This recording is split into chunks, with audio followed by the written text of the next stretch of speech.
我生日那天，王梅主动现身。第二天，我被警察带走了，我被王梅告了，他还将我挂到了网上，我被网暴，被人肉，成了过街老鼠。当我拿出证据时，他对我跪了下来。大家好，开始今天的分享之前，希望你能给人间烟火点个订阅，我将会分享更多优质的内容。砰！我被撞门声吓醒，围着浴巾走到客厅。你好，请问你张恒先生吗？我一脸震惊地看着两位警察。娜娜地点了点头，我是。其中一位警察马上掏出手铐将我铐了起来。有人控诉你强奸他，我们现在要先带你回警局接受调查。我慌了，奉公守法那么多年，第一次被这样冤枉。警察同志，冤枉啊！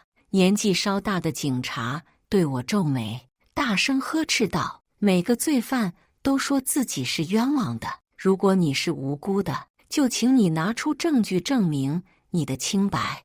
我衣服还没穿整齐，就被警察推出了房门。酒店经理一脸愁容地看着我，我对着他摇了摇头，并向他做了个打电话的手势。张恒，坦白从宽，抗拒从严，你现在老实交代还来得及。审问的女警察厉声开口。我抖了抖身子，低声道：警察同志，王梅是我的女朋友啊，我怎么可能强奸她？昨晚着急现身的女友竟然告我强奸，这样的反转我压根没办法接受。啪！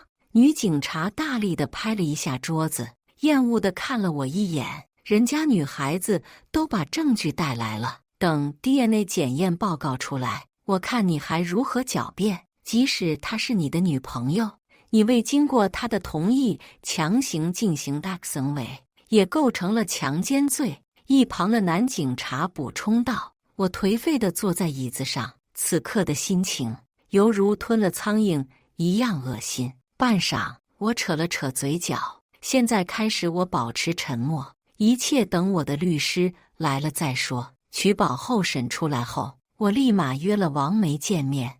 王梅穿着我给她买的Chanel连衣裙款款走来，我朝她笑了笑。王梅，你这是闹的哪出？王梅笑得人畜无害道：你猜？我猜你妈个头！我猜。我拿起红酒杯晃了晃，朝她轻声道：直接说出你的目的吧。3000万。我先是一愣，然后大声道：3000万？你开什么玩笑？王梅耸了耸肩，张大公子不愿意我也没办法。从认识到现在，我在他身上花了50多万，换来的竟是他的威胁。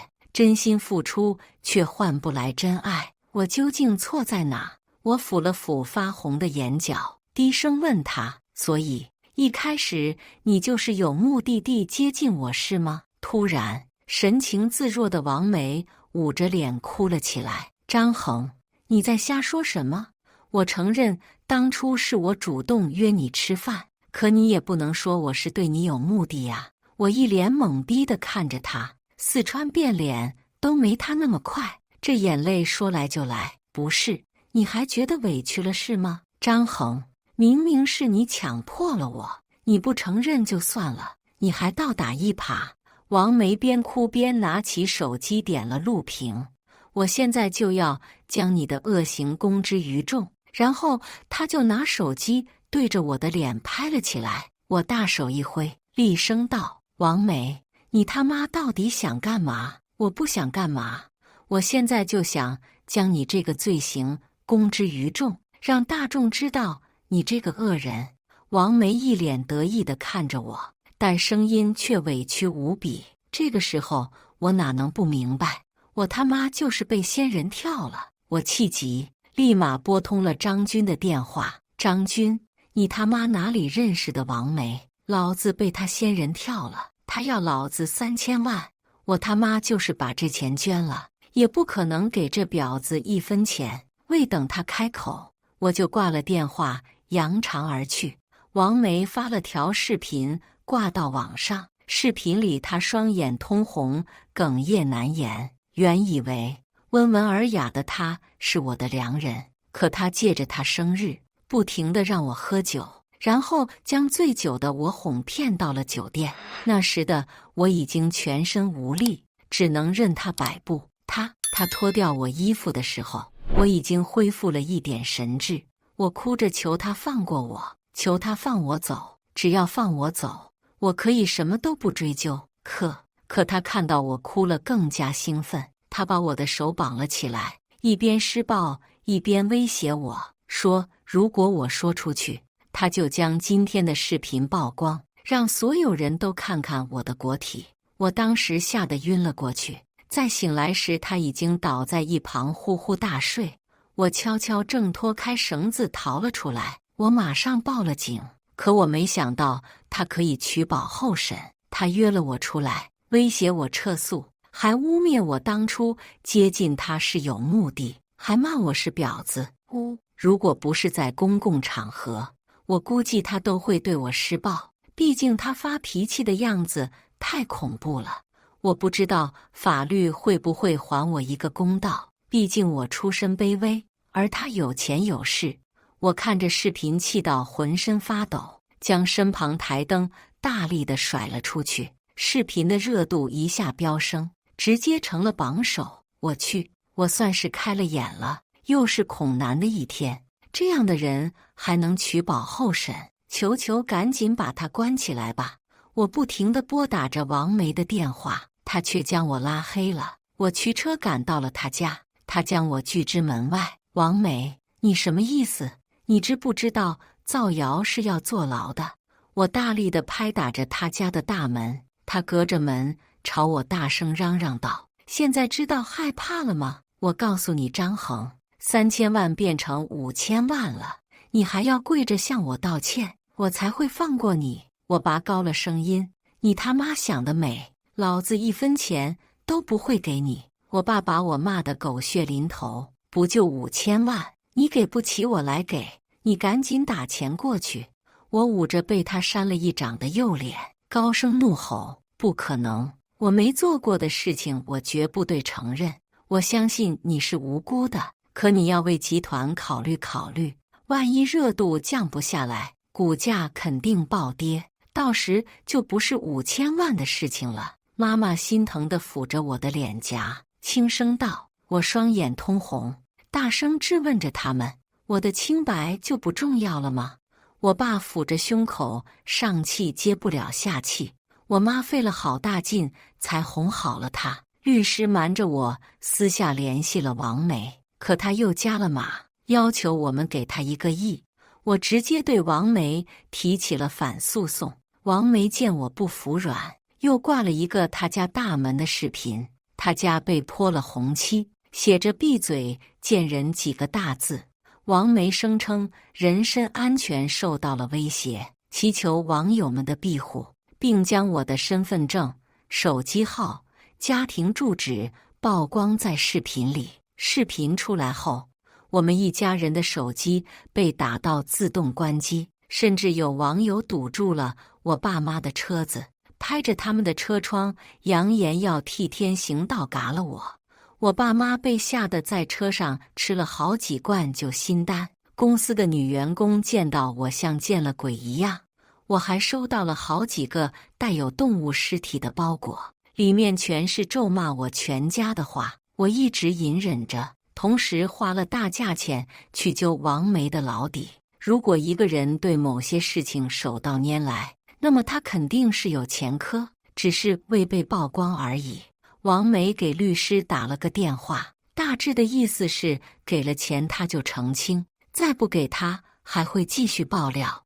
我爸被他的得意忘形气到全身发抖，指着我道：儿子，我们和他杠到底。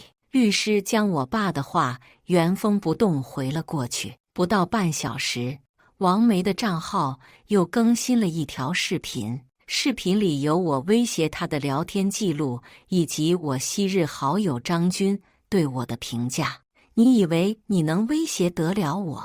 信不信我一个电话把你的家人绑了过来？我手机里可是有你的视频和照片的，识相的赶紧删了视频，跪着向我道歉。臭婊子，敬酒不吃吃罚酒。你主动勾引我，还有脸诬告我强奸你，把我气急了，我网暴你。张军在视频里抹黑我，说我平时就不是好鸟，吃喝嫖赌样样精通，还经常带他去声色场所。末尾，张军搂着王梅的肩膀，满脸担心道：梅梅已经患上了严重的抑郁症，并有了微微自残的倾向。张恒，如果你看到这条视频，我希望你能道个歉，我们只需要你的一个道歉而已。网友又应激了：姐姐不要怕，我们来保护你。渣男退退退，建议姐妹寻求公安机关的庇护。这个张眼看着一脸凶相，我怕他会杀人，这家人出门一定会被车撞死的。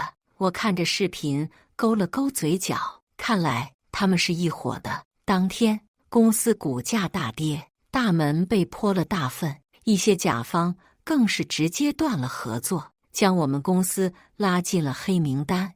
物业还发现我家别墅周边有好几个可疑人物，我直接加派了好几个保镖。网友疯狂的程度远超我的想象，我妈急得2天2夜没吃没睡，发起了高烧。往日那些不怎么联系的亲戚也纷纷致电给我爸，好一顿冷嘲热讽。平时那些看不惯我的人更是直接晒了朋友圈，直言恶人自有天收。因为我爸妈遭受了人生中从未有过的委屈，而我的尊严也被他们践踏着。我努力克制着自己，时刻提醒自己一定要保持冷静，千万不能拿刀去捅他们。第3天，我接到了一个陌生电话，我登录我的账号，放了一段当天在酒店的视频。我拉着王梅的手，坐在沙发上，认真地看着她。王梅，你真的想好了，将自己交给我了吗？王梅重重地点头。这段时间，你让我感受到了从未有过的安全感。我想和你更进一步。我感动地吻了吻她的嘴角。好，以后我会把你放在心尖上疼的。她开心地笑了笑，朝我抛了个媚眼，往房间走去。那我先洗澡去了。以及一段录音。王梅，张恒，我第一次怕痛。我柔声道：宝贝，我会轻点的，你忍忍。某音和某博直接炸了，这反转直接震惊我的三观。如果他不是仙人跳，我直接倒立吃屎。这是同一个人吗？王梅慌了，当晚找到我，表示可以删除那些视频，让我撤了网上那些信息。我拿着手机拍了拍他的脸，现在说这些太晚了。王梅双眼通红地看着我，一日夫妻百日恩，难道你就不念及往日的情分吗？哦，我止不住的恶心。你可别说那晚了，那简直是我人生中的噩梦。此处为付费节点。张军赤红着双眼找到了我。恒哥，你听我解释，我也是被他蒙骗了。认识王梅是在张军的生日派对上，那天张军醉醺醺地拉着我走到王梅面前。小梅，这就是我和你说的张恒，你看帅不帅？王梅个子不高，皮肤很白，眉形疏淡柔和，笑起来更是恬静无害。她主动加了我的微信，没几天她就约我出去吃饭。本来她的长相也是我喜欢的那一挂，而我和五指姑娘一起玩了2年，也腻歪了，就欣然赴约。约会当天，我问了她的感情状况，她害羞地看了我一眼。我还没谈过恋爱，当时我心里窃喜了一下，还是个小白花。我开始对她展开猛烈的追求，每天鲜花、化妆品、包包轮着买，高档餐厅轮着吃。10天后，在一帮朋友的起哄下，王梅答应了我的告白，成了我人生中第3个女朋友。我对王梅从未有过半点愉悦的动作，连拉手接吻都是她主动的。我生日那天，王梅一脸娇媚地看着我：亲爱的，今晚我们就不回家了吧？我拒绝了，虽然我很想，可是才交往不到半个月，这样的发展太快了，对他也是一种不负责的行为。哼！王梅皱眉，你什么意思？你是不是不行？哪个男人能受得了这样的质疑？当晚就带他去了我家酒店的总统套房。如果不是广告公司的人提醒我，总统套房可能有遗落的摄像头，我真是百口莫辩。当时我浑身颤抖地看着录像，转身抱着我妈，大声痛哭了起来。而我爸这个老男子汉也趴在我的后背上，低声抽泣了着。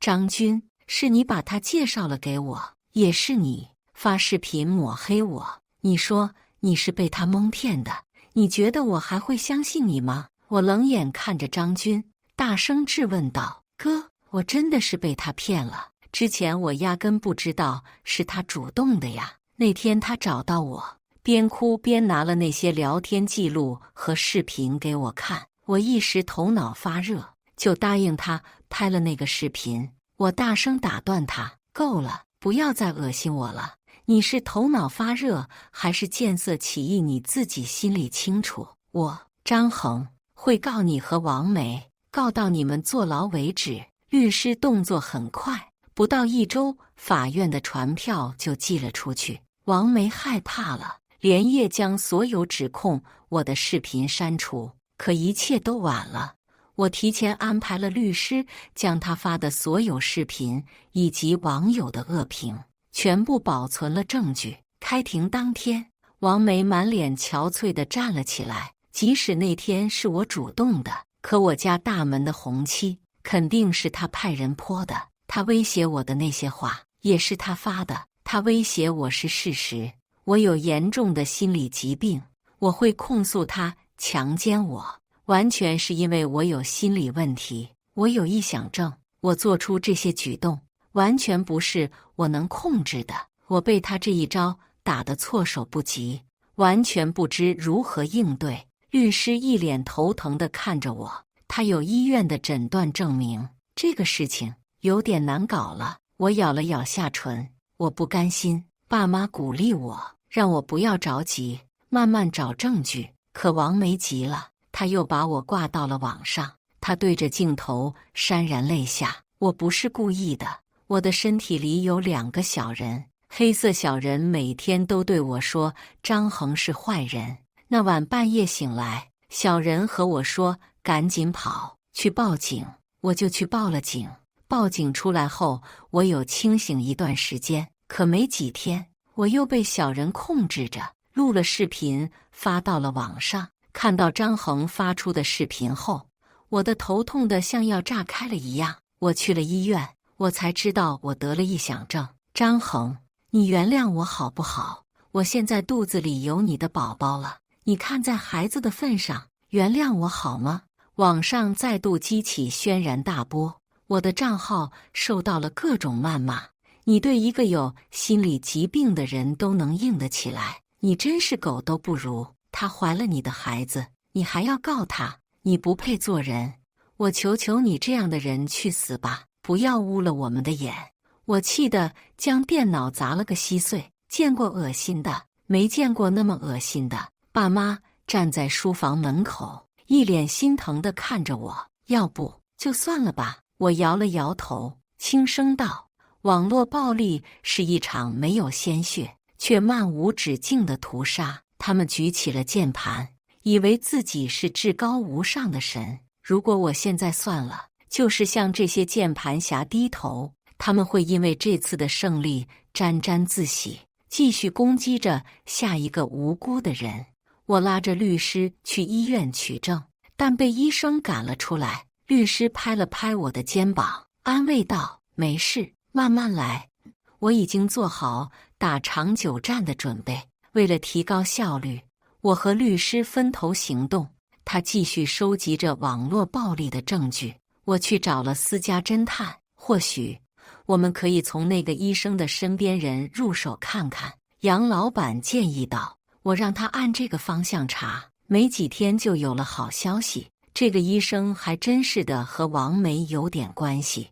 王梅当年在这个医生手下实习过一段时间，没多久就传出了风言风语，说王梅和医生有不正当关系。王梅迫于无奈，选择了辞职。哪里是辞职，是被正式打了一顿。意外流产了，没脸待着就辞职了呗。护士长边嗑瓜子边说着当年的八卦。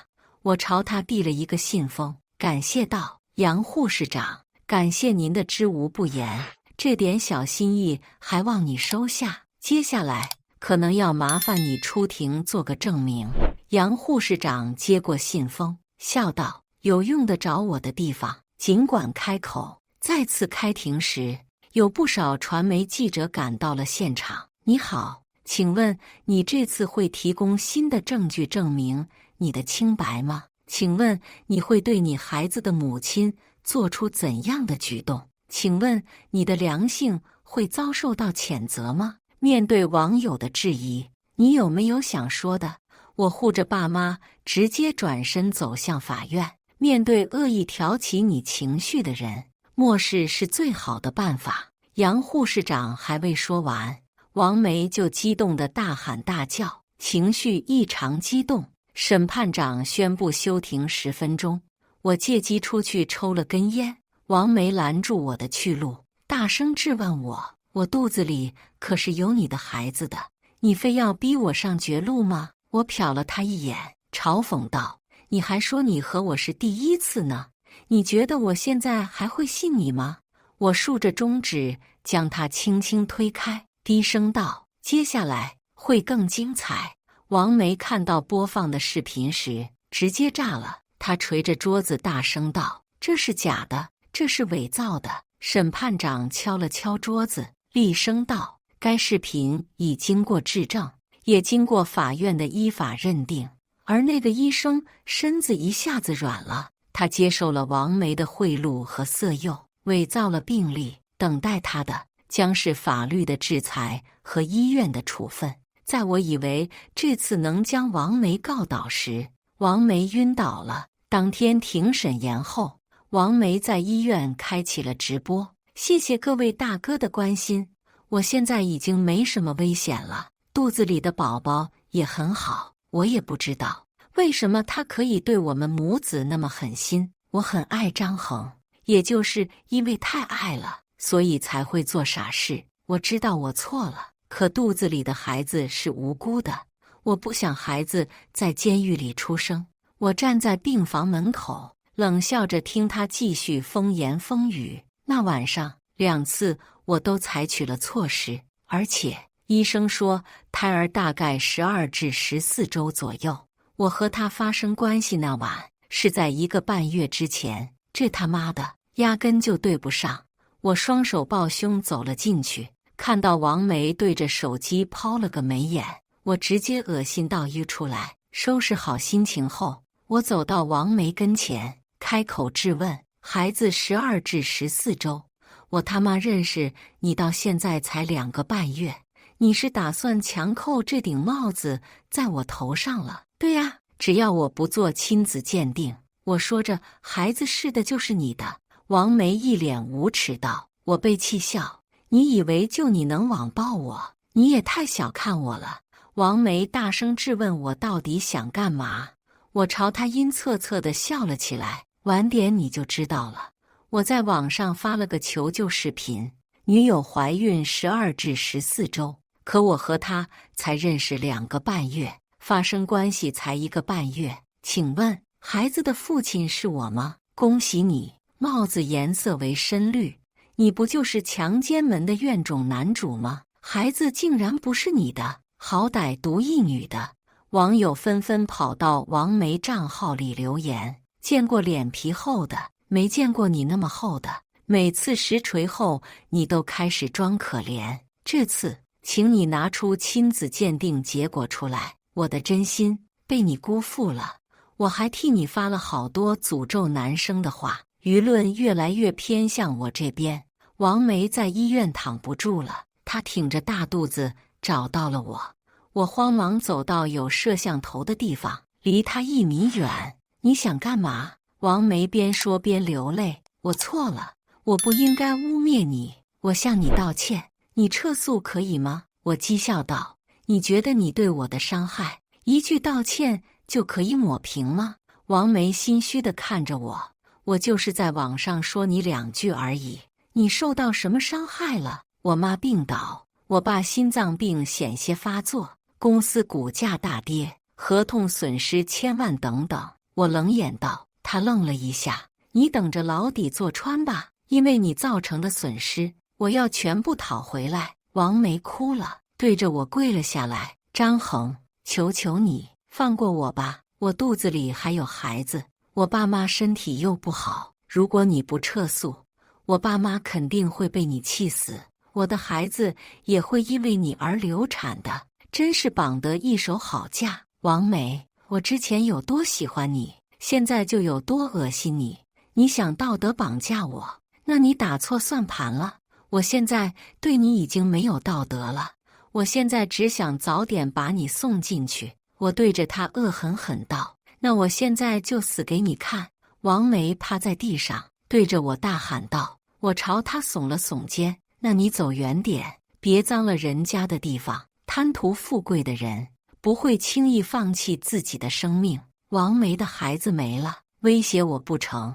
王梅去找了孩子的生父，他要求对方替他摆平他招惹的官司。男人自他开始网暴我开始，就对他有了敬而远之的心思。被男人拒绝后，王梅又故伎重演，威胁对方不给钱就曝光他。男人怕了，直接将事情告诉了家里的夫人。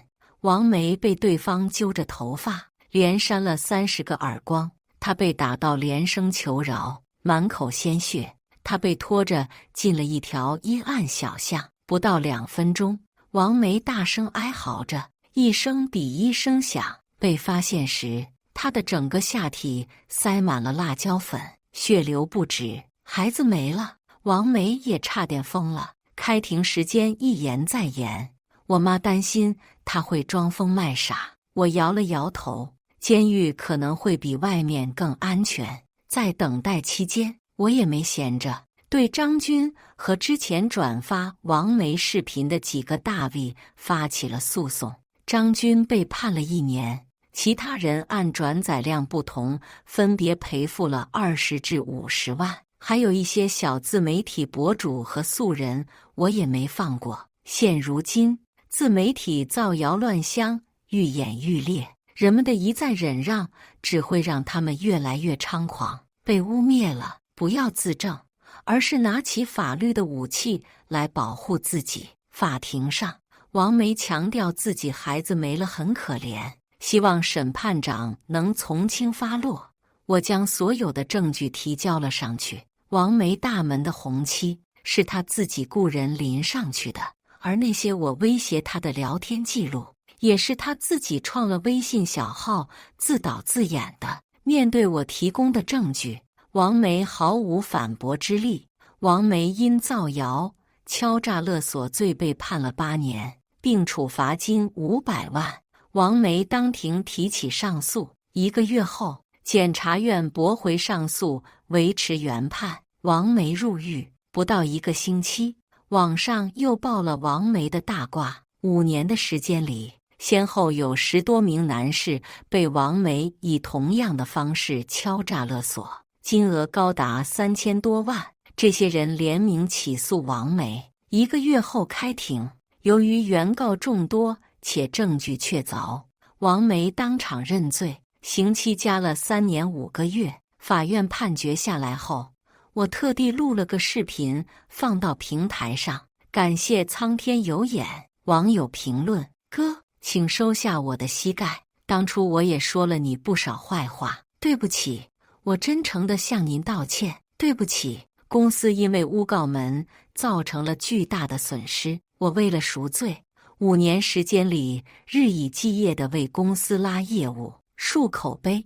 对于我的改变，爸妈感慨万分，直说我吃一堑长一智。我笑了笑，如果当初我能长点心眼，也不至于吃那么大的亏，硬生生将自己、家人、公司推到风口浪尖，造成如此巨大的损失。张军出狱后找了我一次，他跪在公司大门，对我磕着响头，求我念着往日情分，不要断了他家的财路。我沈笑出声：你家生意不好，完全是因为产品质量不过关，其他公司才找到了我。你有这心思，不如回去盯着生产部门，把质量提高，生意自然而来就来了。张军一脸不悦道：你不要狡辩，你就是怀恨在心。我反问：恨什么？恨你不顾兄弟情义睡了王梅吗？我阴沉地看着他，道德绑架在我这行不通。随后保安将他轰了出去。王梅在监狱彻底疯了。一开始他不停地向狱警说有人害他，然后开始自残，最后用牙刷捅自己的喉咙。万幸他被救了过来，但也造成了终身残疾，变成了哑巴。他被单独关在了一个小房间了，继续服役。我因为之前的网暴一直单身着，妈妈实在看不过去了，直接安排了一次相亲。我看着眼前的女人笑了笑，不好意思，我可能不符合你的预期，毕竟不很符合。你温柔帅气，但遇到不公的事情又能迎刃而上，我很喜欢你。女人柔声道。